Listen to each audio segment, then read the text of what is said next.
Hi friends, இன்றைக்கி நம்ம ஒரு ஸ்வீட் ரெசிபி தான் பார்க்க போகிறோம்.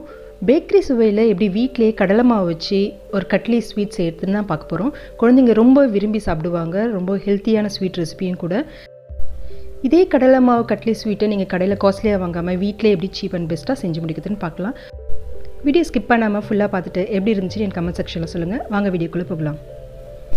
முதல்ல ஒரு பேனில் 1/4 கப் அளவுக்கு பட்டர் எடுத்துக்கலாம். இது நல்லா உருக வச்சுக்கோங்க.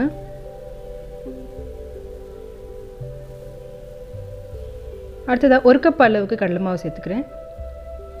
இந்த 1 கப் அளவு கடலை மாவுக்கு எனக்கு 40 பீஸ் அளவுக்கு இந்த ஸ்வீட் கிடச்சிச்சு. இப்போ இதை ஒரு 8 நிமிஷம் போல் லோ டு மீடியம் ஃப்ளேமில் வச்சு நல்லா கிளறி விடுங்க. அடி பிடிக்காமல் பார்த்துக்கோங்க. லோ டு மீடியம் ஃப்ளேம்லேயே இருக்கட்டும். கெட்டிகள் இல்லாமல் நல்லா உடச்சி விட்டு இதை கிளறிட்டே இருங்க கைவிடாமல். இந்த கடலை மாவோட வாசனை பாதி அளவுக்கு இப்போ கிளறும் போதே நம்மளுக்கு போயிடும். இப்போ 8 நிமிஷம் போல் கிளறியாச்சு. அடுத்ததாக 1/4 டீஸ்பூன் அளவுக்கு ஏலக்காய் பொடியை சேர்த்துக்கலாம். கூடவே 1 டேபிள் ஸ்பூன் அளவுக்கு நெய் சேர்த்துக்கோங்க. இப்போ இது ஒரு 2 நிமிஷம் போல் நல்லா கிளறி விட்டுக்கலாம். ஹை ஃப்ளேமில் வைக்காதீங்க, எப்பயும் லோ டு மீடியம் ஃப்ளேமில் வச்சு இதை செய்யுங்க. இப்போ அடுத்ததாக 1/4 கப் அளவுக்கு பால் பவுடரை சேர்த்துக்கிறேன். இது எல்லா சூப்பர் மார்க்கெட்லேயும் கிடைக்கும். அடுத்ததாக 1/2 கப் அளவுக்கு டெசிகேட்டட் கோகோனட் சேர்த்துக்கிறேன். உங்கள்கிட்ட டெசிகேட்டட் கோகோனட் இல்லைனாலும் வீட்டில் இருக்க தேங்காவை நல்லா பொடியாக அரைச்சிட்டு மிக்ஸி ஜாரில் அரைச்சிக்கோங்க. அரைச்சிட்டு லேஸாக 1 நிமிஷம் அளவுக்கு வறுத்துட்டு அதை சேர்த்துக்கோங்க. இப்போ இது நல்லா ஒரு 1 நிமிஷத்துக்கு கிளறி விட்டுக்கலாம். அடுத்ததாக 3/4 கப் அளவுக்கு சர்க்கரை சேர்த்துக்கலாம். 1 கப் அளவுக்கு பால் சேர்த்துக்கிறேன். இது நல்லா காய்ச்சி ஆற வச்ச பால். அதையும் சேர்த்து நல்லா கிளறி விட்டுக்கலாம். இது நல்லா அல்வா பதத்தில் நல்லா திரண்டு வரணும். தவாவில் ஒட்டாமல் அந்த அளவுக்கு இது நல்லா கிளறி விட்டுட்டே இருங்க. இது அந்த பதத்தில் வரத்துக்கு ஒரு 5லேருந்து 7 நிமிஷம் அளவுக்கு தேவைப்படும். கைவிடாமல் கிளறிட்டே இருங்க.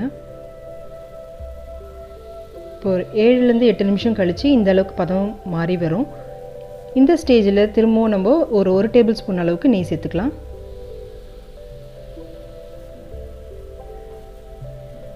இது ஒரு 1 நிமிஷம் போல் கிளறி விட்டுட்டு ஸ்டவ் ஆஃப் பண்ணிடலாம். ரொம்ப ஹெல்த்தியாகவும் ரொம்ப டேஸ்டியான ஸ்வீட் ரெசிபி. குழந்தைங்க கேட்டு வாங்கி சாப்பிடுவாங்க. அந்த அளவுக்கு ரொம்ப டேஸ்டியாக இருக்கும். கண்டிப்பாக அதை ட்ரை பண்ணி பாருங்கள். இப்போ ஸ்டவ் ஆஃப் பண்ணிவிட்டு ஒரு 5 நிமிஷம் போல் இதை நல்லா ஆற வச்சு எடுத்துக்கோங்க. கையில் ஃபுல்லாக நெய் தடவிட்டு இது ஒரு 1 நிமிஷம் போல் நல்லா அழுத்தி பிசைஞ்சு விட்டுக்கலாம்.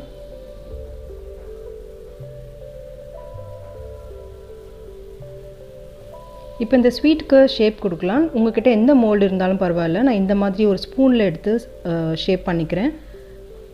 உங்களுடைய கிட்ஸ்க்கு பிடிச்ச மாதிரியான ஷேப்பை கொடுத்து இந்த ஸ்வீட்டை நம்ம ரெடி பண்ணிக்கலாம்.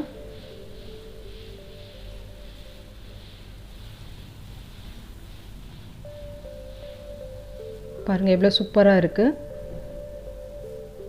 இதே போல் எல்லா மாவையும் நம்ம மோல்டில் போட்டு எடுத்து ரெடி பண்ணி வச்சுக்கலாம். இப்போ நான் போட்ட அளவுகளில் எனக்கு 40 பீஸ் கிடச்சிச்சு. உங்களுக்கு எந்த அளவுக்கு தேவையோ அந்த அளவுக்கு நீங்கள் மெஷர்மெண்ட்டை ஜாஸ்தி பண்ணிக்கோங்க. இப்போ இது மேலே எடிபிள் சில்வர் லீஃப் யூஸ் பண்ணிக்கிறேன். இது கொஞ்சம் அட்ராக்டிவாக இருக்கும், அதனால நான் இது யூஸ் பண்ணியிருக்கேன். இல்லைனாலும் பரவாயில்ல, இது ஆப்ஷனல் தான். 100% பர்ஃபெக்டான டேஸ்ட்டில் வந்துச்சுங்க. கண்டிப்பாக ட்ரை பண்ணி பார்த்துட்டு எப்படி இருந்துச்சுன்னு எனக்கு கமெண்ட் செக்ஷனில் சொல்லுங்கள். அம்மாடி கிச்சன் ஃபஸ்ட் டைம் பார்க்குறவங்க அம்மாடி கிச்சனுக்கு சப்ஸ்கிரைப் பண்ணிக்கோங்க. பக்கத்தில் இருக்க பெல் பட்டனையும் ப்ரெஸ் பண்ணிக்கோங்க.